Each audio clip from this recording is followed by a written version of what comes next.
মির্চি নিবেদন গল্প gold mine. বইটির সত্ত্ব আনন্দ পাবলিশার্স প্রাইভেট লিমিটেড কর্তৃক সংরক্ষিত। মদ্যপান, ধূমপান ও মাদক সেবন স্বাস্থ্যের পক্ষে ক্ষতিকর। তোমাকে দিয়ে কোনো কাজই হবে না। তুমি গিয়ে বিছানায় শুয়ে থাকোগে, কিন্তু ঘুমিও না। না না না না। ঘড়ির দিকে নজর রাখবে। আমি রাত 12টার পর এখানকার সব কাজ সেরে সিঁড়ি দিয়ে উপরে উঠে যাব। তাই বুঝি দুপুর রাতে চুপি চুপি দেখা করবার দরকার হয়? তা শুধুই অংশীদার, না আর কোনো গন্ডগোল আছে? আজকালকার তরুণ তরুণীরা শুনেছি চোখাচোখি হতে না হতেই প্রেমে পড়ে যায়।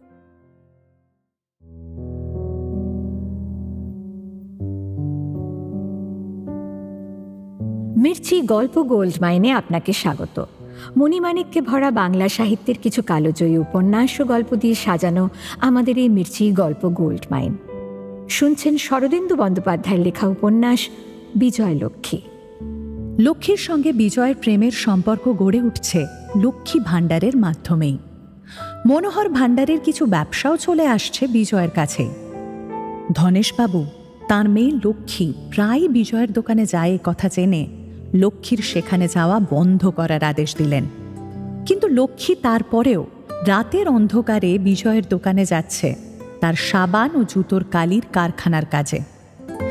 রাত 12টায় গোপনে আবার ফিরে যাবে লক্ষ্মী। সে জানে তখন বাড়ির সবাই ঘুমন্ত। কিন্তু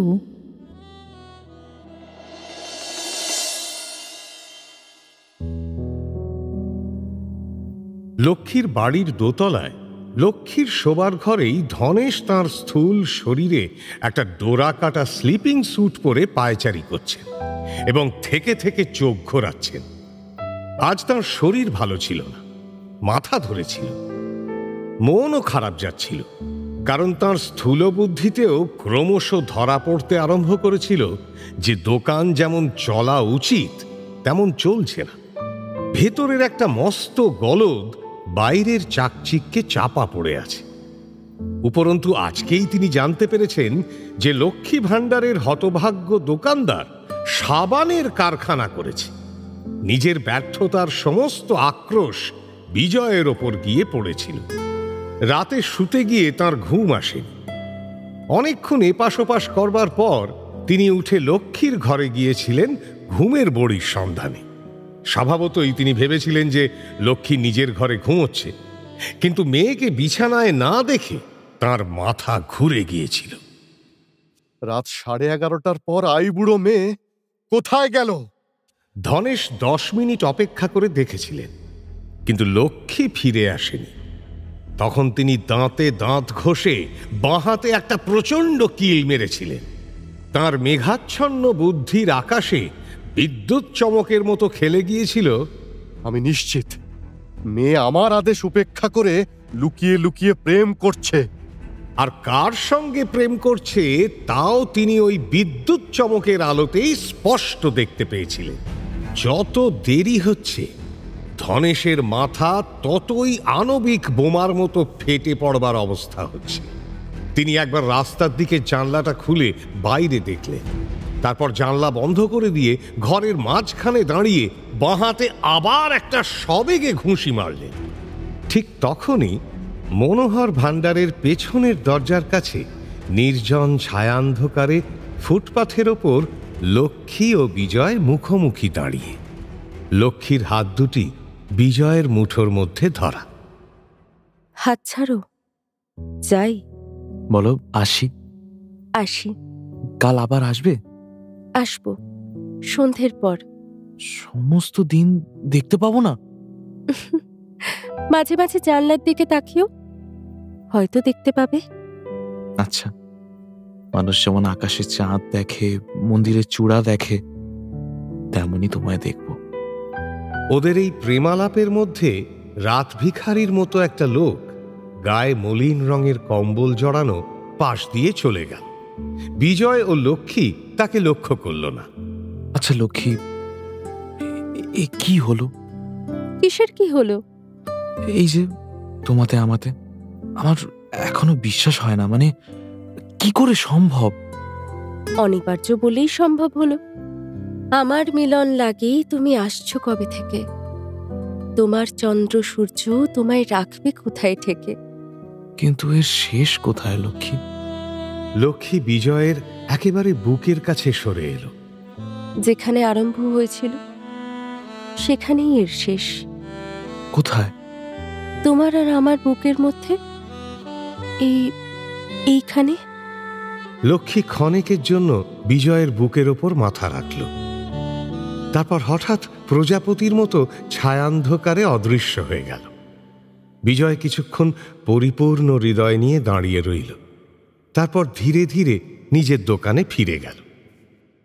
লক্ষ্মীর শোবার ঘরের মাঝখানে ধনেশ দু হাত বুকের কাছে করে গম্বুজের মতো দাঁড়িয়েছিলেন। বাইরে হালকা চলার শব্দ শুনে সচকিত হয়ে উঠলেন। তিনি নিঃশব্দে গিয়ে বড় আলোটা নিভিয়ে দিলেন। কেবল রাতে জ্বলার আলোটি মৃদু জ্যোতি দিতে লাগল। বাইরের বারান্দাটা প্রায় অন্ধকার। লক্ষ্মী চাকরদের ঘোরানো সিঁড়ি দিয়ে উঠে অতি সন্তর্পণে নিজের শোবার ঘরের দরজার কাছে এসে দাঁড়াল। তারপর ধীরে ধীরে দরজা ঠেলে ভেতরে ঢুকল। প্রথমটা ধনেশকে সে দেখতে পেল না। ধনেশ সুইচের কাছে দাঁড়িয়েছিলেন। তিনি সুইচ টিপতেই দপ করে বড় আলোটা জ্বলে উঠল। লক্ষ্মী চমকে দেখল সাক্ষাৎ বাবা। তার শরীর হঠাৎ হিম হয়ে গেল। ধনেশ গলার আওয়াজ চাপবার চেষ্টায় ব্যাঙের মতো ঘড় ঘড়ে একটা আওয়াজ বের করলে, কোথায় গিয়েছিলে এত রাতে? হ্যাঁ? এ সময় এখানে তার বাবাকে দেখবে তা কখনোই ভাবেনি লক্ষ্মী। কাজেই তার কোনো কৈফিয়ত তৈরি ছিল না। সে ঘাবড়ানো গলায় আমতা আমতা করে বলল, আমি ধনেশের ব্যাঙের ডাক আরো কর্কশ হয়ে উঠল। মিথ্যে কথা বলে আমার চোখে ধুলো দেওয়ার চেষ্টা করো না। আমি সব জানি। নির্লজ্জ বেহায়া মেয়ে, আমার মুখে চুনকালি দিচ্ছ। লক্ষ্মীর হঠাৎ ধরা পড়ার কুণ্ঠা কেটে গেল। তার মেরুদণ্ড শক্ত হয়ে উঠল। এরকম ঘৃণ্য অপবাদ সে পিতার কাছ থেকেও সহ্য করবে না। ধনেশের মুখের দিকে স্থির দৃষ্টিতে তাকিয়ে সে দৃঢ় স্বরে বলল, আমি কারোর মুখে চুনকালি দিইনি। তবে ওই পাজি বজ্জাতের দোকানে এত রাত পর্যন্ত কি করছিলে? হ্যাঁ? উনি বজ্জাত নন, ভালো লোক। কি এত বড় আস্পর্ধা! আমার শত্রুর পক্ষ হয়ে তুমি আমার সঙ্গে ঝগড়া করছো? উনি তো তোমার সঙ্গে কোনো শত্রুতা করেননি। তোমরাই ওর সঙ্গে শত্রুতা করেছো। ওর পেছনে গুন্ডা লাগিয়েছিলে। ধনেশের চোয়াল ঝুলে পড়ল। তিনি হাঁকডাক করতে পটু, কিন্তু তর্কের মুখে পড়লে তার কণ্ঠরোধ হয়ে যায়। লক্ষ্মীর এই অতিসত্ত্ব অভিযোগ তিনি খণ্ডন করতে পারলেন না। শেষে আরো গলা চড়িয়ে বললেন, বাপের মুখের ওপর চোপা! আমি সহ্য করব না। আমার বাড়িতে থেকে কেউ আমার অবাধ্য হতে পারে না। বেশ, কালই আমি কাশিতে দাদুর কাছে চলে যাব। এতক্ষণ ধনেশ যদি বা নিজেকে একটু সংযত করে রেখেছিলেন, এবার আর পারলেন। আণবিক বোমা একেবারে ফেটে পড়ল। তিনি লক্ষ্মীর মুখের কাছে মুখ নিয়ে গিয়ে চিৎকার করে উঠলেন, কাশি চলে যাবে? দাদুর কাছে চলে যাবে বটে? দাদুর কাছে গিয়ে আমার নামে অভিযোগ করবে? বজ্জাত মেয়ে, আমার সঙ্গে চালাকি! আরে বন্ধ করে রাখবো তোমাকে, জ্যান্ত মাটিতে পুঁতবো, খুন করে ফেলবো। ধনেশের কথাগুলো অধিকাংশই রাগের মুখে বলা কথা হলেও তার গলার আওয়াজ মাঝরাতের স্তব্ধতায় অনেক দূর অবধি শোনা যাচ্ছিল। দূরের ঘরে আল্লাদি বুড়ির ঘুম ভেঙে গিয়েছিল। সে আলুথালু অবস্থায় ঘরে ঢুকে কাণ্ড দেখে একেবারে গালে হাত দিয়ে দাঁড়াল। ওমা, আমি কোথায় যাব? হ্যাঁ রে ধনু, দুপুর রাতে তোর একই কাণ্ড! কি হয়েছে? চুপ করে থাক বুড়ি, নইলে তোরও গলা টিপে দেব। ধনেশের এই কথায় বুড়ি চুপ তো করলই না, বরং মুহূর্তে রণরঙ্গিনী মূর্তি ধারণ করল। কি বললি রে? আমার গলা টিপে দেবে? তবে রে হাড় হাবাতে, তোর যত বড় মুখ নয় তত বড় কথা। দুধ খাইয়ে মানুষ করেছি, তুই আমার গলা টিপে দিবি? দে না দেখি, কত বড় তোর ক্ষমতা? আল্লাদির এই হম্বিতম্বির মধ্যেই লক্ষ্মী হঠাৎ কেঁদে ফেলল। তারপর আল্লাদির হাত ধরে বলল, চল দিদি, চল, আজ রাত্রিরেই আমরা দাদুর কাছে চলে যাই, চল। ধনেশের ঠোঁটের কোণে ফেনা দেখা দিল। তিনি লক্ষ্মীর বাঁ হাতখানা ধরে তাকে টানতে টানতে দরজার দিকে নিয়ে চললেন। এই যে যাওয়াচ্ছি দাদুর কাছে, সব বজ্জাতি বার করব আজ। ধনেশ ঘরের বাইরে এসে লক্ষ্মীকে বারান্দার ও প্রান্তে আরেকটি ঘরের দিকে টেনে নিয়ে চললেন। বুড়ি চিল চিৎকার করতে করতে পেছনে চলল। ওরে সর্বনেশে গাড়ল, তোর কি ভীমরতি ধরেছে? মেয়েটাকে কোথায় টেনে নিয়ে চললি? শেষে কি মেরে ফেলবি নাকি রে? একটা অন্ধকার ঘরের দরজা অল্প খোলা ছিল। এটা আল্লাদির ঘর। ধনেশ লক্ষ্মীকে সেই ঘরের মধ্যে ঠেলে দিলে। তারপর বুড়িকেও ঘাড় ধরে ভেতরে ঠেলে দিয়ে বাইরে থেকে শিকল লাগিয়ে দিলে। যা, এবার কাশি যা। অন্ধকার ঘরের মধ্যে কেবল আল্লাদি বুড়ির মৃদু কান্না শোনা যাচ্ছে। লক্ষ্মী হাত বাড়িয়ে সুইচ টিপল, আলো জ্বালল। দেখা গেল ঘরটিতে আসবাব বিশেষ কিছু নেই, কেবল একটা চৌকির ওপর বুড়ির বিছানা রয়েছে। এটাকে ঘর না বলে সিন্দুক বললেও চলে, কারণ ঘরে কোনো জানলা নেই, কেবল ওপরে একটা স্কাইলাইট। বুড়ি মেঝে পড়ে গিয়েছিল, তার ওঠবার ক্ষমতা ছিল না। সেইখানেই পড়ে কাঁদছিল আর কোঁকাচ্ছিল। লক্ষ্মী তার পাশে হাঁটু গেড়ে বসে তাকে সযত্নে তোলবার চেষ্টা করতে লাগল। দিদি, উঠ, আয় আয়, উঠে বস। উঠ দিদি, উঠ উঠ। এই ঘটনার পর 3 দিন কেটে গেছে। সেদিন ভূত চতুর্দশীর সকাল। আগামীকাল শ্যামা পুজো ও দেওয়ালি। বিজয়ের দোকানের সামনে একটা ঠেলা গাড়ি রয়েছে। কয়েকজন মজুর দোকান থেকে সাবান ভরা প্যাকিং বাক্স বয়ে এনে ঠেলা গাড়িতে বোঝাই করছে। বিজয় খাতা পেন্সিল নিয়ে ফুটপাথে দাঁড়িয়ে আছে এবং হিসেব লিখে নিচ্ছে। হিসেব লেখার ফাঁকে ফাঁকে বিজয় উৎকণ্ঠিতভাবে মনোহর ভাণ্ডারের দোতলায় লক্ষ্মীর জানলার দিকে দেখছে। লক্ষ্মীর জানলা কিন্তু বন্ধ। লক্ষ্মীরও আজ 3 দিন দেখা নেই।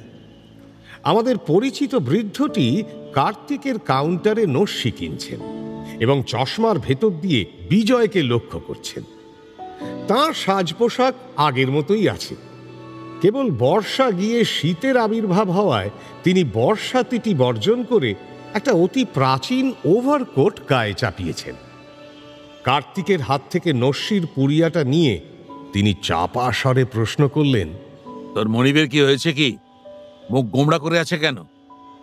বৃদ্ধের প্রশ্ন শুনে কার্তিকও তার মুখ গম্ভীর করল। গলাটা আরো গম্ভীর করে বলল, বিজয়বাবুর মন খারাপ হয়েছে। তা তো দেখতেই পাচ্ছি, কিন্তু মন খারাপটা হলো কেন? ও বাড়ির লক্ষ্মী দিদি 3 দিন আসেনি কি না, তাই মন খারাপ হয়েছে। বৃদ্ধ চশমা তুলে একবার কার্তিককে দেখলেন, তারপর গলার মধ্যে একটা শব্দ করে আস্তে আস্তে চলে গেলেন। এই বৃদ্ধটির আসল পরিচয় বোধহয় এতক্ষণে সকলেই অনুমান করেছেন। মনোহর রায় বিষয়বুদ্ধি সম্পন্ন লোক ছিলেন। কি করে অতি সামান্য আরম্ভ থেকে এই বিশাল ব্যবসা গড়ে তুলেছিলেন তার ইতিহাস আমরা শুনেছি। তারপর তাঁর বয়স যখন 65 বছর হলো, তখন তাঁর মাথায় পরকালের চিন্তা এসে জুটল। কিন্তু পরকালের চিন্তাকে মাথায় স্থায়ী আসন দান করতে হলে সেখান থেকে ইহকালের চিন্তাকে সরাতে হয়। তিনি ভাবতে লাগলেন, আমার অবর্তমানে দোকান চালাবে কে? এই চিন্তার কারণ হল একমাত্র পুত্র ধনেশের বিষয়বুদ্ধি সম্বন্ধে মনোহরের মনে কোনো ভরসা ছিল না। তাঁর মৃত্যুর পর দোকানের কি অবস্থা হবে ভেবে তিনি উদ্বিগ্ন হয়ে উঠলেন। শেষে অনেক চিন্তার পর মনোহর স্থির করলেন, আমি বেঁচে থাকতে ধনেশের হাতে দোকানের ভার দিয়ে তাকে হাতে কলমে ব্যবসা শিখে নেওয়ার সুযোগ দেব। যদি সে নিতান্তই না চালাতে পারে, তখন অন্য ব্যবস্থা করবার অবকাশ থাকবে। ধনেশের হাতে দোকান পরিচালনার ভার তুলে দিয়ে তিনি একটি অনুগত কর্মচারীকে সঙ্গে নিয়ে কাশীবাস করলেন, কিন্তু সেখানে বেশি দিন স্থির থাকতে পারলেন না। বুকে রক্ত দিয়ে গড়া দোকানের চিন্তা আমার ভগবত চিন্তা ভুলিয়ে দিল। ব্যবসার যে কি হাল কে জানে। আর স্থির থাকতে না পেরে মাস 2 পরে তিনি লুকিয়ে কলকাতায় ফিরে এলেন এবং আড়াল থেকে দোকানের কার্যকলাপ লক্ষ্য করতে লাগলেন। তাঁর আসার খবর কেউ জানতে পারেনি। কাশীতে কর্মচারীটি তাঁর চিঠিপত্র নিয়মিত তাঁর কাছে পাঠিয়ে দিত। তিনি সেই সব চিঠিপত্রের জবাব লিখে কাশীতে সেই কর্মচারীর কাছে ফেরত পাঠাতেন। কর্মচারী চিঠিগুলো নতুন খামে ভরে যথাস্থানে পাঠাত। এইভাবে মনোহরের অজ্ঞাতবাস কারো মনে সন্দেহের উদ্রেক করতে পারেনি। কেবল প্রভুভক্ত হনুমান সিং তা জানতে পেরেছিল।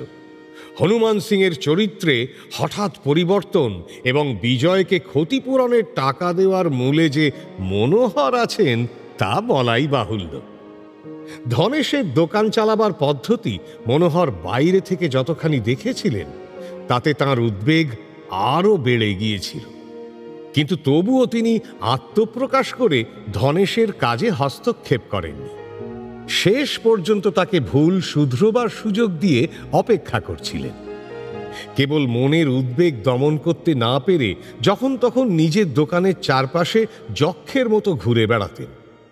কয়েক রাত আগে বিজয় ও লক্ষ্মীর পাশ দিয়ে যে রাত ভিখারি চলে গিয়েছিল সেও আর কেউ নয়, তিনি। সেদিন বেলা আন্দাজ 11টা হবে। ধনেশের অফিস ঘরে ধনেশ বসে আছেন। তার সামনের চেয়ারে অডিটর বাবু।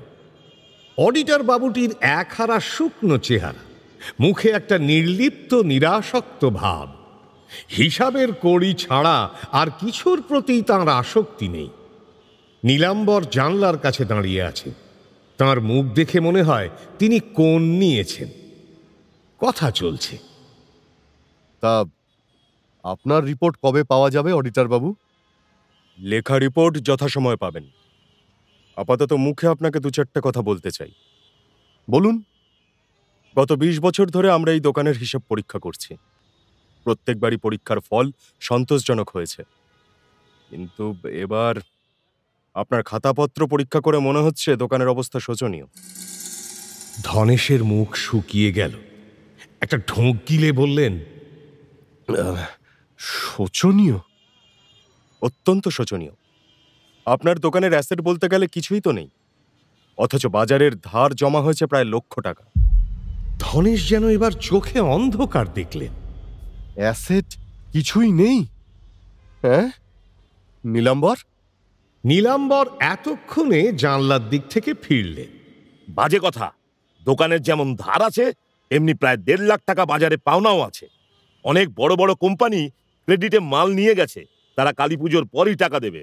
নীলাম্বরের কথাগুলো শুনে অডিটর ধনেশের দিকে চেয়ে শুকনো গলায় বললেন, আপাত দৃষ্টিতে তাই মনে হয়, কিন্তু আমি পাওনার হিসাবও খুব ভালো করে পরীক্ষা করে দেখেছি। দুঃখের বিষয়, যেসব বড় বড় কোম্পানিকে বেশি টাকার মাল ধার দেওয়া হয়েছে তার বেশিরভাগই ভুয়ো কোম্পানি। টাকা আদায় করতে গিয়ে দেখবেন তাদের কোনো অস্তিত্বই নেই। এবার ধনেশ আর্তনাদ করে উঠলেন। হ্যাঁ, ভুয়ো কোম্পানি? অসম্ভব, এ হতেই পারে না। নীলাম্বর! নীলাম্বর এবার কোনো উত্তর দিলেন না। সরু তীক্ষ্ণ চোখে চেয়ে রইলেন। অডিটর বাবু উঠে দাঁড়ালেন। তাঁর নির্লিপ্ত চোখ একবার নীলাম্বরকে দেখে নিয়ে আবার ধনেশের দিকে ফিরে এলো। এটা কোনোভাবেই অসম্ভব নয়। আমার বিশ্বাস আপনার দোকানেরই কোনো লোক এইসব ভুয়ো কোম্পানি খাড়া করে তাদের কাছে ধারে মাল বিক্রি করেছে। কিন্তু কিন্তু কেন? এই সহজ কথাটা বুঝতে পারলেন না? যে লোক এই কাজ করেছে সে আপনার মাল দোকান থেকে বার করে নিয়ে বাজারে আধা দরে বিক্রি করে দিয়েছে, আর টাকাটা নিজের পকেটে পুড়েছে। আপনি যখন নিজের টাকা আদায় করতে যাবেন দেখবেন আপনার খাতক কোম্পানি উধাও হয়েছে, সে নামের কোনো কোম্পানিই নেই। আপনি তখন কার কাছ থেকে টাকা আদায় করবেন? ধনেশ কিছুক্ষণ পাংশু মুখে ফ্যাল ফ্যাল করে চেয়ে রইলেন। তারপর গলার মধ্যে বিষম খাওয়ার মতো একটা শব্দ করে দুহাতে মুখ ঢাকলেন। কর্তব্যের অনুরোধে আমাকে এত কথা বলতে হলো। আশা করি ভবিষ্যতে সাবধান হবেন। নমস্কার। অডিটর বেরিয়ে গেলেন। ধনেশ আরো কিছুক্ষণ জুবুথুবু হয়ে বসে রইলেন। এই কয়েক মিনিটে তাঁর যেন 10 বছর বয়স বেড়ে গিয়েছে। হঠাৎ তিনি ধড়ফড় করে উঠে দাঁড়ালেন। নীলাম্বর, তুমি তুমি আমাকে এমন করে ঠকালে, আমার সর্বনাশ করলে। নীলাম্বর ভুরু কুঁচকে টেবিলের কাছে এসে দাঁড়ালেন। আমি কিছু করিনি, কিন্তু তুমি যখন আমার উপর বিশ্বাস হারিয়েছ, তখন আর আমার এখানে থেকে কোনো লাভ নেই। আমি চললুম। নীলাম্বর চাদর গলায় দিয়ে ঘরের কোণ থেকে নিজের লাঠিটা তুলে নিয়ে দরজার দিকে এগোলেন। ধনেশ অক্ষমের নিষ্ফল আস্ফালনে চিৎকার করে উঠলেন। যাচ্ছ কোথায়? আমার যথা সর্বস্ব চুরি করে পালাচ্ছ? তোমাকে পুলিশে দেব, জেলে পাঠাবো। নীলাম্বর ফিরে এসে ধনেশের সামনে দাঁড়ালেন। অবজ্ঞা মিশ্রিত ঘৃণার চোখে তাঁকে দেখে ধীর স্বরে বললেন, মিছে চেঁচামেচি করো না। আমি যে চুরি করেছি তার কোনো প্রমাণ নেই। সব কাজ তুমি নিজের হাতে করেছ। আমি পরামর্শ দিয়েছি মাত্র। আমার পরামর্শ নিলে কেন? না নিলেই পারতে। ধনেশ মাথায় হাত দিয়ে বসে পড়লেন। আমি তোমাকে বিশ্বাস করেছিলুম, আর তুমি আমাকে মাথায় পা দিয়ে ডুবিয়ে দিলে। আমি এখন বাবার কাছে মুখ দেখাবো কি করে? গলায় দড়ি দেওয়া ছাড়া তো আর কোনো উপায় আমার নেই। নীলাম্বরের চোখ একবার একটু নেচে উঠল। আমার কথা যদি শোনো, এখনো উপায় আছে। আবার তোমার কথা শুনবো? বেশ, শুনো না, যা ভালো হয় করো। আমি চললুম। কাঁধের চাদরটা ঠিক করে নিয়ে নীলাম্বর আবার দরজার দিকে ফিরলেন। নীলাম্বর, কি বলো? আমাকে অথই জলে ফেলে চলে যেও না। আমি তোমার উপর নির্ভর করেছিলুম। যদি কোনো উপায় থাকে বলো, আমাকে বাঁচাও। নীলাম্বর করুণার চোখে ধনেশকে দেখতে দেখতে তার সামনের চেয়ারে বসে পড়লেন। শোনো, স্পষ্ট কথা বলি, তুমি এখন আমার মুঠোর মধ্যে। তোমাকে মারলে মারতে পারি, রাখলে রাখতে পারি। যদি বাঁচতে চাও, আমার কথা শুনে চলতে হবে। আমি এমন ব্যবস্থা করব যাতে সব দিক রক্ষে হবে। তোমার লোকসানের টাকা তুমি ফেরত পাবে। সাপও মরবে, লাঠিও ভাঙবে না। কি কি ব্যবস্থা করবে বলবো, কিন্তু তার আগে তুমি আমাকে 50,000 টাকার একটা হ্যান্ড নোট লিখে দাও। হ্যাঁ, আবার 50,000? নিজের পকেট থেকে দিতে হবে না। ইনশিওর কোম্পানির কাছ থেকে যে 2 লাখ টাকা পাবে তাই থেকে দেবে। ধনেশের দু চোখ কোটর থেকে বেরিয়ে আসার অবস্থা হলো। কি কি বলছো তুমি? শোনো, তোমার দোকানে আগুন লাগবে, সব পুড়ে ছাই হয়ে যাবে। দোকান ফায়ার ইনশিওর করা আছে, কাজেই তোমার কোনো ক্ষতি হবে না, বরং 2 লাখ টাকা পাবে। এখন বুঝতে পারছো? নীলাম্বরের প্রস্তাবটা শুনে ধনেশ সভয়ে উঠে দাঁড়ালেন। হ্যাঁ, না না, এসব কি? আমি পারবো না। শেষে হাতে দড়ি পড়বে। তোমার ভয় নেই, তুমি গিয়ে বিছানায় শুয়ে থেকো। যা করবার আমি করব। সব ব্যবস্থা করা হয়েছে।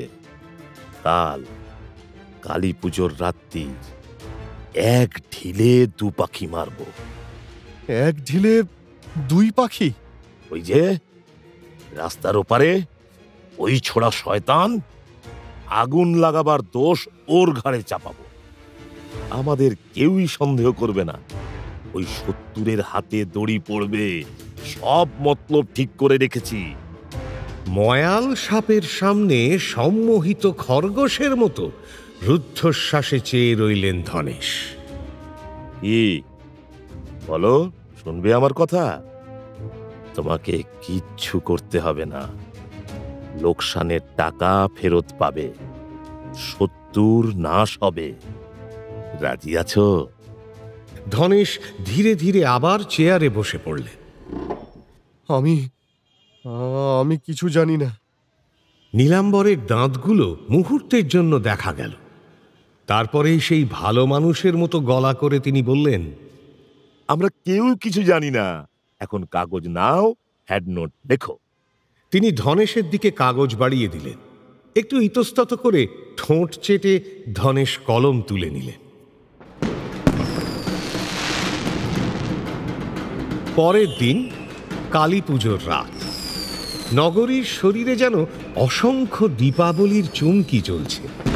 পথে পথে চৌমাথায় তুবড়ি ফুটছে, রং মশাল জ্বলছে, হাউইয়ের স্ফুলিঙ্গ উঠছে। দীপান্বিতার যেন আজ বিবাহোৎসব, স্বয়ম্বর রাত। কোনো দোকানেই কেনা বেচা বিশেষ নেই, শুধু শোভা। লক্ষ্মী ভাণ্ডারও শোভিত হয়েছে।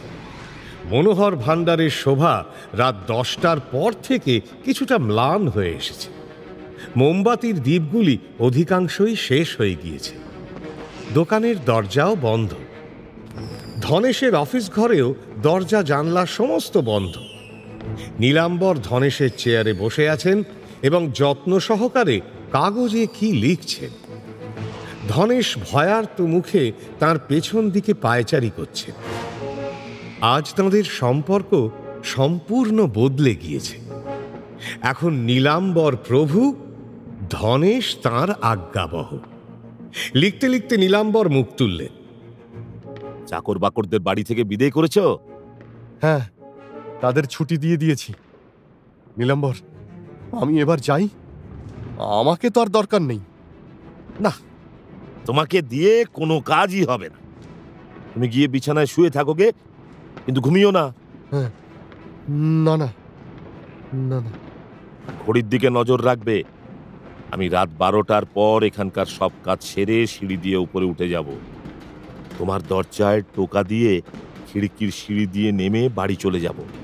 তার 10 মিনিট পরে তুমি উঠে চেঁচামেচি যা করবার করো, আর লক্ষ্মীকে গারদ ঘর থেকে বার করে নিচে নেমে যেও। এইটুকু তোমার কাজ, বুঝলে? ঘাবড়ে গিয়ে যেন সব ভণ্ডুল করে ফেলো না। না না না, আচ্ছা আমি তবে যাই। ধনেশ চোরের মতো পালালেন। নীলাম্বর কৃপাপূর্ণ চোখে তাঁর কাপুরুষের মতো পালিয়ে যাওয়া লক্ষ্য করে আবার লেখায় মন দিলেন। তিনি লিখছেন একটা চিঠি। মেয়েলি ছাঁদে ধরে ধরে লিখছেন। আমি বড় বিপদে পড়েছি, তাই তোমার সঙ্গে দেখা করতে পারিনি। আজ রাত ঠিক 12টার সময় আমাদের দোকানের সদর দরজা খোলা থাকবে। তুমি চুপি চুপি এসো, তখন সব কথা বলবো। কেউ যেন জানতে না পারে। এই চিঠি পুড়িয়ে ফেলো। চিঠিখানা লিখে নীলাম্বর তা সযত্নে পাঠ করলে। তারপর ভাঁজ করে একটা খামের মধ্যে পুড়তে পুড়তে উঠে দাঁড়াল। এই অবসরে একবার চট করে লক্ষ্মীর গারদখানা তদারক করে আসা যাক। ঘরের দরজায় তেমনি শিকল চড়ানো আছে। ভেতরে লক্ষ্মী দেওয়ালে ঠেস দিয়ে বসে আছে। তার মুখ চোখ শুকনো, চুল রুক্ষ। অনড় হয়ে সে একভাবে বসে আছে, চোখের পাতা পড়ছে না। তার ছড়ানো পায়ের কাছে গুটিসুটি হয়ে শুয়ে আছে আহ্লাদী। বুড়ি বোধহয় ঘুমিয়ে পড়েছে। ওদিকে বিজয়ের দোকানের আলোকোজ্জ্বল অভ্যন্তর। বিজয় টেবিলের সামনে গালে হাত দিয়ে বসে ভাবছে। কি হলো লক্ষ্মীর? সে কি এখানে নেই? হঠাৎ কোথাও চলে গিয়েছে? 3 দিন জানলা খোলেনি কেন? আর যদি কোথাও গিয়েই থাকে, একটা খবর দিয়ে গেল না কেন? কিংবা লক্ষ্মীর মন কি আমার দিক থেকে সরে গিয়েছে? আর কি সে আমাকে চায় না? এমনি হাজার চিন্তা তার মাথার মধ্যে সারাক্ষণ ঘুরছে। অজানা আশঙ্কায় বুকের ভেতরটা তোলপাড় করছে। রাস্তার অপর পারে মনোহর ভাণ্ডারের সামনে দেওয়ালির আলোগুলি প্রায় সব নিভে গিয়েছে। দরজার কাছে অর্ধ স্বচ্ছ অন্ধকার। রাস্তার লোক চলাচল কমে গিয়েছে। সদর দরজা একটু ফাঁক করে নীলাম্বর বেরিয়ে এলেন। তার হাতে চিঠি। সামনে প্রদীপের আলোয় উজ্জ্বল লক্ষ্মী ভাণ্ডারের দিকে একবার চাইলেন। তারপর সিঁড়ির শেষ ধাপে নেমে এসে ফুটপাথের এদিক ওদিক তাকাতে লাগলেন। বৃদ্ধ মনোহর ফুটপাথ দিয়ে আসছিলেন। পরনে সেই দিনহীন বেশ, কম্বল ও মাংকি ক্যাপে মুখ এমনভাবে ঢাকা যে তাকে ভদ্রলোক বলে চেনা অসাধ্য। হাতের লাঠি প্রতি পদক্ষেপে ঠকঠক করে ফুটপাথের ওপর পড়ছে। নীলাম্বর তীক্ষ্ণ দৃষ্টিতে তাকে নজর করলেন। তার মনে হলো একটা পাগলাটে বুড়ো ভিখিরি যাচ্ছে। মনোহর দরজার সামনে দিয়ে যাওয়ার সময় নীলাম্বর চাপা গলায় তাকে ডাকলেন, ওরে ওই। মনোহর থেমে গিয়ে নীলাম্বরের দিকে ঘাড় ঘোরালেন। শোন, ভিক্ষে নিবি? একটা কাজ করিস তো 4 পয়সা দেব। মনোহরের মুখ অন্ধকারে দেখা গেল না। তিনি নীরবে হাত পাতলেন। নীলাম্বর তাঁর হাতে একটা 1 আনা পয়সা ফেলে দিয়ে বললেন, এই চিঠিখানা সামনের ওই দোকানে ফেলে আসবি, বুঝতে পেরেছিস তো?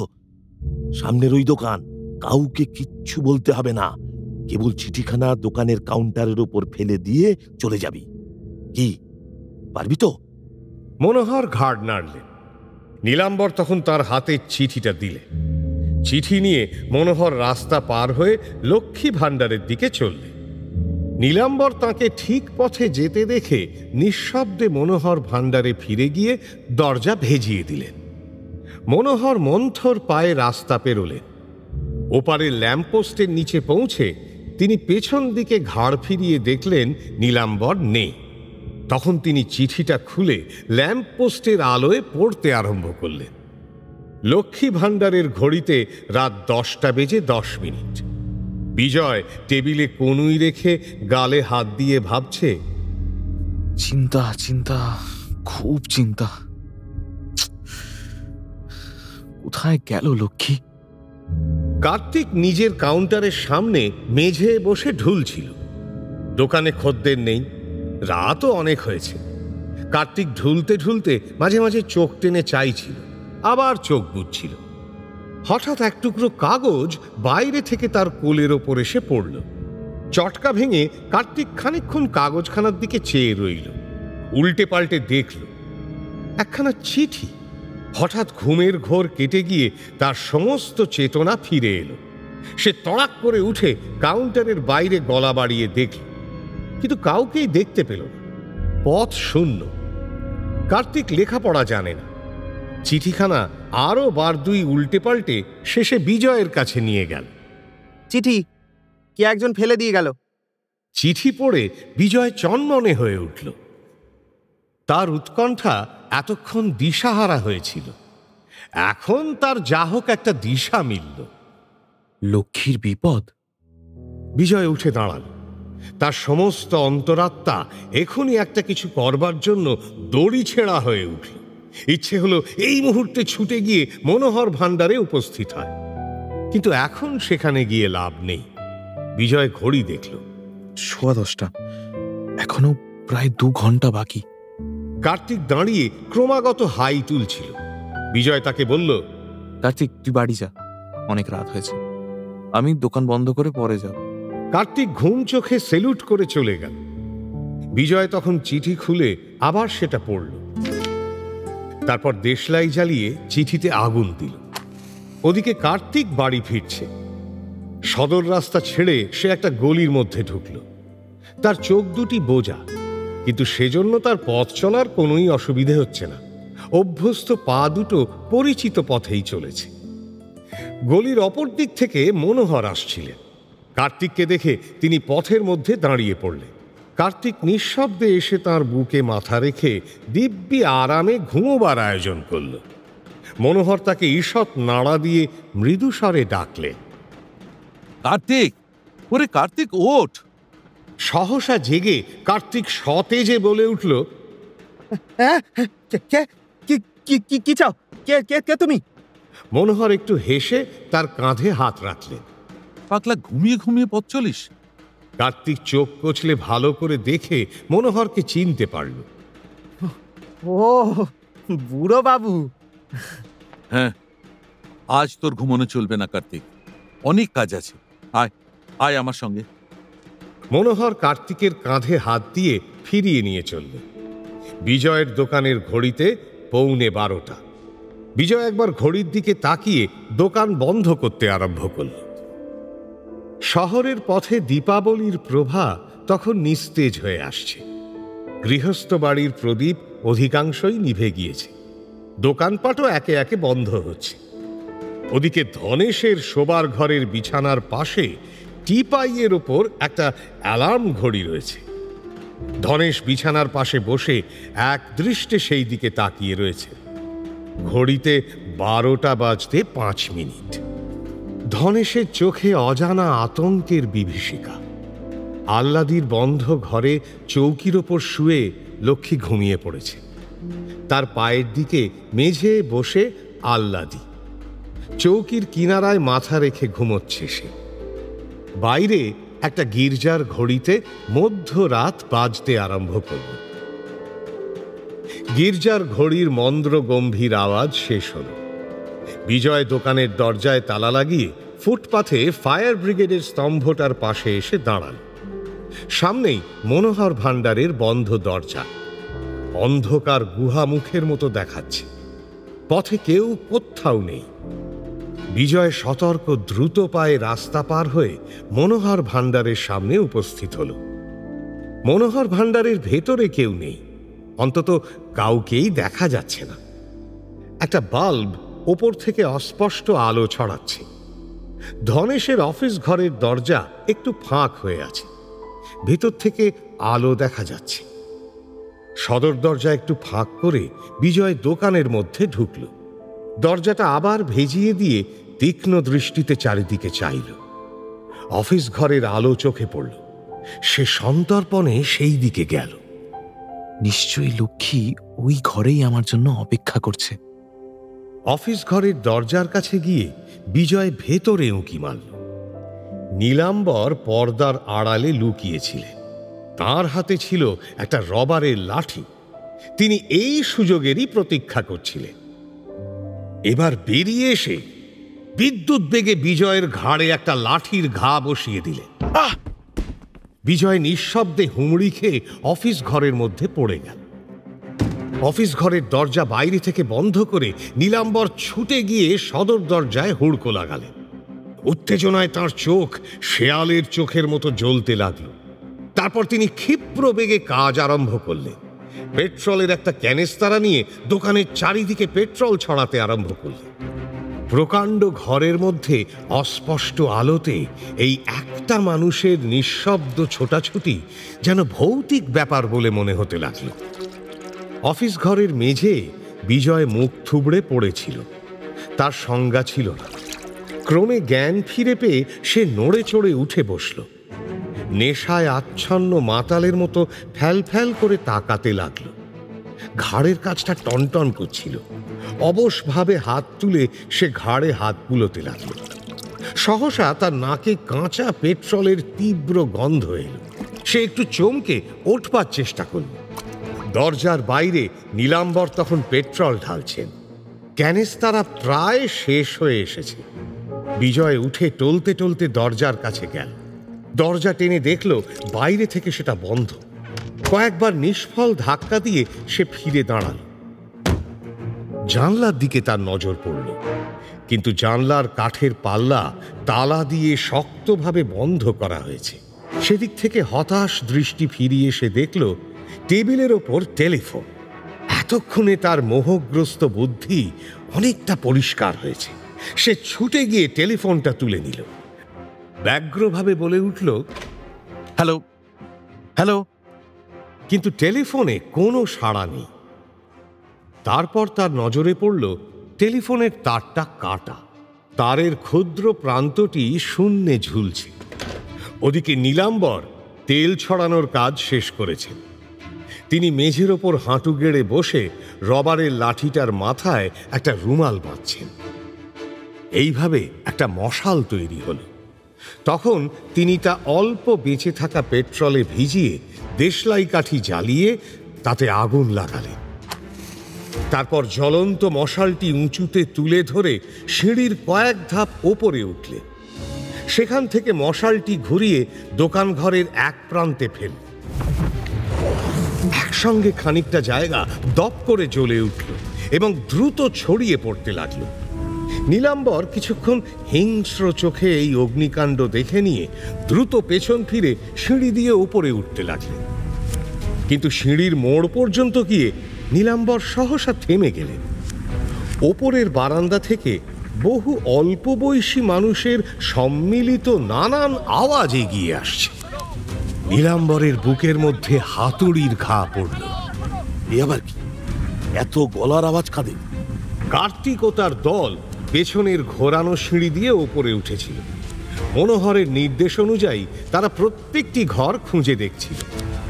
আল্লাদির ঘর থেকে সদ্য ঘুম ভাঙা চোখে লক্ষ্মী বেরিয়ে। এ কি কার্তিক, তুই এখানে? শিগগির শিগগির মিস, নিচে দোকানে আগুন লেগেছে। এই সময় ধনেশ নিজের ঘরের দরজা থেকে মুন্ডু বের করলে। লক্ষ্মী বেরিয়ে এসেছে এবং তাকে ঘিরে একপাল ছেলে মানুষ জটলা করছে দেখে তিনি সভয়ে মুন্ডু টেনে আবার দরজা বন্ধ করে দিলেন। চলুন চলুন মিস, আর দেরি করবেন না, পিছনের সিঁড়ি দিয়ে নেমে চলুন। লক্ষ্মীর চোখ কিন্তু জ্বলে উঠল। সে লুটিয়ে পড়া আঁচলটা কোমরে জড়াতে জড়াতে বলল, কি দোকানে আগুন লেগেছে আর আমি পালিয়ে যাব? না না, আয় তোর আমার সঙ্গে, আগুন নেভাতে হবে। লক্ষ্মী এগিয়ে গিয়ে সদর সিঁড়ির দিকে চলল। ওদিকে সিঁড়ির মাঝখানে নীলাম্বরের অবস্থা সঙ্গীন হয়ে উঠেছে। পেছনে আগুন, সামনে পালাবার পথ বন্ধ। তিনি পাক খেয়ে আবার নিচে নামতে লাগলেন।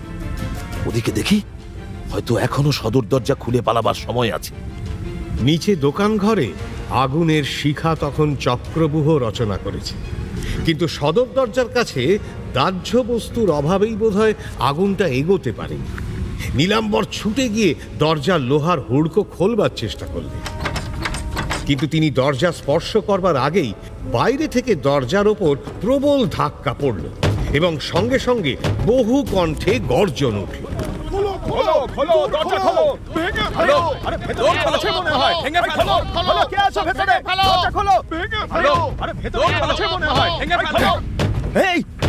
নীলাম্বর সভয়ে পিছিয়ে এলেন, বুঝলেন আর পালাবার পথ নেই। নিজের তৈরি করা বেড়া জালে তিনি ধরা পড়েছেন। কোথাও লুকোবার জায়গা নেই। আগুনের আলো চারিদিক দিনের মতো করে তুলেছে। ওদিকে সিঁড়ির ওপর দুদ্দার শব্দ করে লক্ষ্মী ও ছেলের দল নেমে আসছে। এদিকে সদর দরজায় ধাক্কার বেগ উত্তরোত্তর বাড়ছে, মড়মড় শব্দ হচ্ছে। তারপর হঠাৎ দরজার পাল্লা ভেঙে সব শুদ্ধ ভেতর দিকে আছড়ে পড়ল। একদল লোক হুড়মুড় করে ঢুকে এলো। তাদের একেবারে সামনে মনোহর।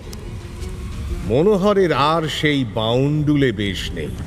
তাকে দেখে শিকারী বাজ পাখি বলে মনে হয়। তার সঙ্গে যে লোকগুলো এসেছে তারা সকলেই তার পুরনো কর্মচারী। হনুমান সিংও আছে। কয়েকজনের হাতে লাঠি ছিল। তারা ছুটে গিয়ে লাঠি পিটিয়ে আগুন নেভাবার চেষ্টা করল। মনোহরের সেন চোখ পড়ল গিয়ে নীলাম্বরের ওপর। নীলাম্বর এক কোণে গুঁড়ি মেরেছিলেন। মনোহর তাঁর দিকে আঙুল দেখিয়ে বললেন, ধর ওই লোকটাকে। হনুমান সিং এবং অন্যান্য কয়েকজন নীলাম্বরকে ধরতে গেল। নীলাম্বর কিন্তু সহজে ধরা দিতে রাজি নয়। তাড়া খাওয়া শেয়ালের মতো আগুনের ফাঁকে ফাঁকে ছুটোছুটি করে বেড়াতে লাগল। লক্ষ্মী ইতিমধ্যেই সাঙ্গপাঙ্গ নিয়ে সিঁড়ির শেষ ধাপে এসে দাঁড়িয়েছিল। কিছুক্ষণ স্থির বিস্ময়ে মনোহরের দিকে তাকিয়ে থেকে হরিণীর মতো দ্রুত গতিতে ছুটে এসে তাকে দুহাতে জড়িয়ে ধরল। দাদু! মনোহর তার দিকে একবার তাকালে। তার চোখের দৃষ্টি একটু নরম হল। লক্ষ্মী, ছাড়, এখন অনেক কাজ। বিজয় কোথায়? লক্ষ্মী চমকে উঠল দাদুর মুখে বিজয়ের নাম শুনে। তার দিকে চেয়ে বলল, কে? কার কথা বলছো দাদু? কিন্তু মনোহর তার কথার জবাব দিলেন না। কার্তিক এসে কাছে দাঁড়িয়েছিল। তাকে বললেন, কার্তিক, শিগগির ফায়ার ব্রিগেড। চিকা চিকা বুম! সে হাউইয়ের মতো সাঁ করে বেরিয়ে গেল। রাস্তার অন্যদিকে ফায়ার ব্রিগেড স্তম্ভের কাঁচে ঢাকা গোল বাক্সখানির মুখে কার্তিক ছুটে এসে একটা ঘুষি মারল। কাঁচ চুরমার হয়ে গেল। কার্তিক ভেতরে হাত ঢুকিয়ে প্রাণপণে হাতল ঘোরাতে লাগল। ওদিকে অফিস ঘরের মধ্যে আবদ্ধ বিজয় পাগলের মতো দরজা ভাঙবার চেষ্টা করছিল। চেয়ার তুলে দরজার গায়ে আছাড় মারার চেষ্টা করছিল, কিন্তু দরজা অটুট দাঁড়িয়েছিল। বাইরের গোলমালে আওয়াজও কেউ শুনতে পাচ্ছিল না। দোকান ঘরে নীলাম্বর হনুমান সিং এর হাতে ধরা পড়েছিলেন। হনুমান সিং তাকে বেড়াল ছানার মতো প্রায় ঝোলাতে ঝোলাতে মনোহরের সামনে নিয়ে এলো। নীলাম্বরের মুখে কালি ঝুলি লেগেছে, গায়ের পোশাক স্থানে স্থানে পুড়ে গিয়েছে। কিম্ভূত কিমাকার মূর্তি। হনুমান তার ঘাড় ধরে একটা ঝাঁকানি দিয়ে বলল, लीजिए सरकार, यही आदमी तो पक्का हरामी है। हुक्म हो तो इसको आग में डाल दें।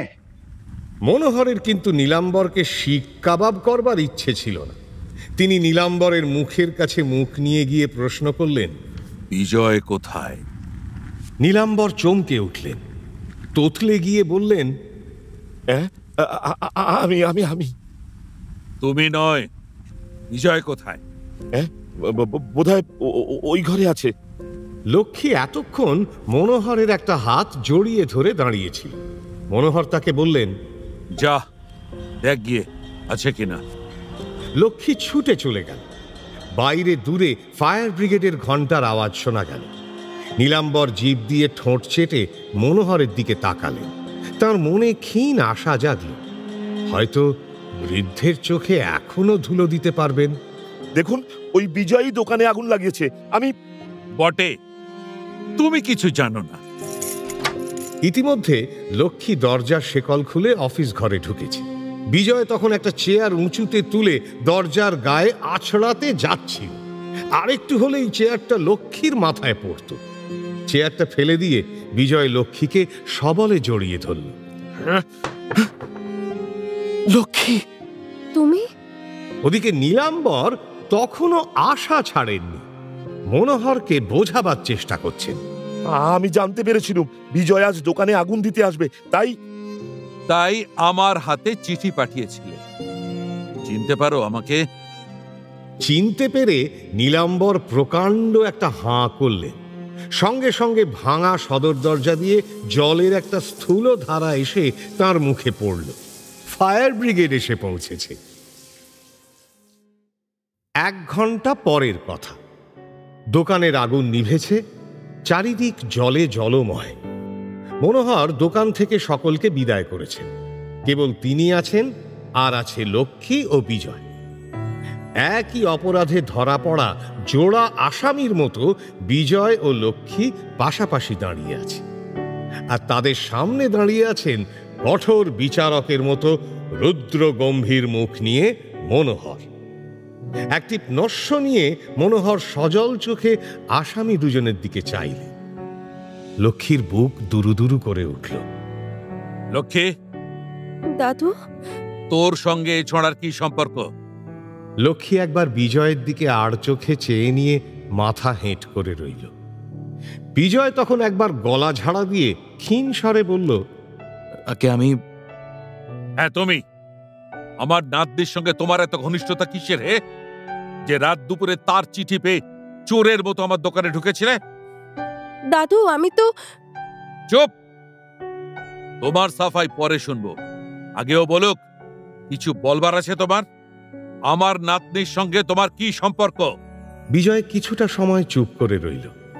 তারপর মুখ তুলে দৃঢ় কণ্ঠে বলল, লক্ষ্মী দেবী আমার অংশীদার। মনোহর একেবারে অবাক হয়ে গেলেন। এ ধরনের উত্তর তিনি আদৌ প্রত্যাশা করেননি। অংশীদার? সে আবার কি? আগে উনি 2000 টাকা দিয়ে আমার অংশীদার হয়েছেন। লক্ষ্মী ভাণ্ডারের অর্ধেক মালিক উনি। লক্ষ্মী, একথা সত্যি? হ্যাঁ দাদু। বিশ্বাস না করেন দলিল দেখাতে পারি। মনোহর কিছুক্ষণ বিস্ফারিত চোখে এই অদ্ভুত যুবক যুবতীর দিকে চেয়ে রইলে। তারপর হঠাৎ মাথা উঁচু করে অট্টহাস্য করে উঠল। লক্ষ্মী ও বিজয় শঙ্কিত মুখে পরস্পরের দিকে চেয়ে একটু ফিকে হাসল। হঠাৎ হাসি থামল। মনোহর দুপা এগিয়ে এসে লক্ষ্মীকে বাঁ দিকে ও বিজয়কে ডান দিকে টেনে নিলেন। সকৌতুক স্নেহ দৃষ্টিতে একবার একে একবার ওকে দেখে নিয়ে বললেন, তাই তোমরা অংশীদার হয়েছ, তাই বুঝি দুপুর রাতে চুপি চুপি দেখা করবার দরকার হয়? তা শুধুই অংশীদার, না আর কোনো গন্ডগোল আছে? আজকালকার তরুণ তরুণীরা শুনেছি চোখাচোখি হতে না হতেই প্রেমে পড়ে যায়। তোমাদের সেসব কোনো হাঙ্গামা নেই তো? যাক, বাঁচা গেল। লক্ষ্মী দাদুর বুকে মুখ গুঁজে অস্ফুট স্বরে বলল, দাদু, আমি... যাও, তুমি তো বুঝতে পেরেছ। তাহলে শুধু ব্যবসার অংশীদার নয়, আরো বড় অংশীদার হবার চেষ্টায় আছো। কে ছোকরা, তোমার মতলবটা কি? বিজয় হাত জোড় করে বিনীত স্বরে বলল, আগে আপনি অনুমতি দিলেই। মনোহর দৃঢ় বাহুবন্ধনে তাদের আরো কাছে টেনে নিলেন। গাঢ় স্বরে বললেন, বেঁচে থাক, সুখে থাক। আমার বুড়ো বয়সের এত বড় ক্ষতিটা আজ তোরাই পূরণ করে দিলি। আমার আশা হয়েছে তোরা আমার কাজ বজায় রাখতে পারবি। এবার আমি তোদের বিয়ে দিয়ে নিশ্চিন্তি হয়ে কাশি যেতে পারবো। এরপর একদিন আলো জ্বলল।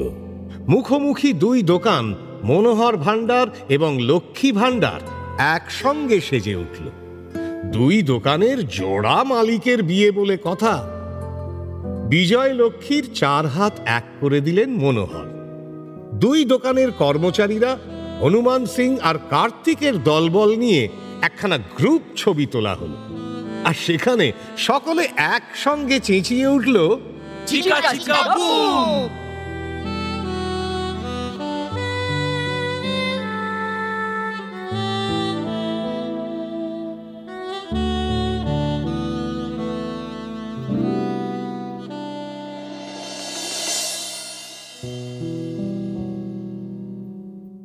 শুনলেন শরদিন্দু বন্দ্যোপাধ্যায়ের বিজয় লক্ষ্মী।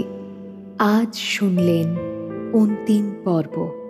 নাট্যরূপ অর্পিতা চট্টোপাধ্যায়, উপস্থাপনায় শিবাশিস বন্দ্যোপাধ্যায়, পরিচালনায় দেবলীনা আচার্য, বিশেষ তত্ত্বাবধানে সৌভিক গুহ সরকার, সৃজনশীল পরিচালনায় ইন্দ্রাণী চক্রবর্তী, প্রযোজনায় ভিজুয়াল অডিও, ভাষ্য শেখর, কার্তিক ভিকি দাস, নীলাম্বর জয় মুখার্জি, বৃদ্ধ সমীর চরিত, বিজয় অন্বেষ দে, লক্ষ্মী ছন্দবাণী দত্ত, ধনেশ অভিষেক মুখার্জি, আহ্লাদি মেরি চক্রবর্তী এবং অন্যান্য শিল্পীরা।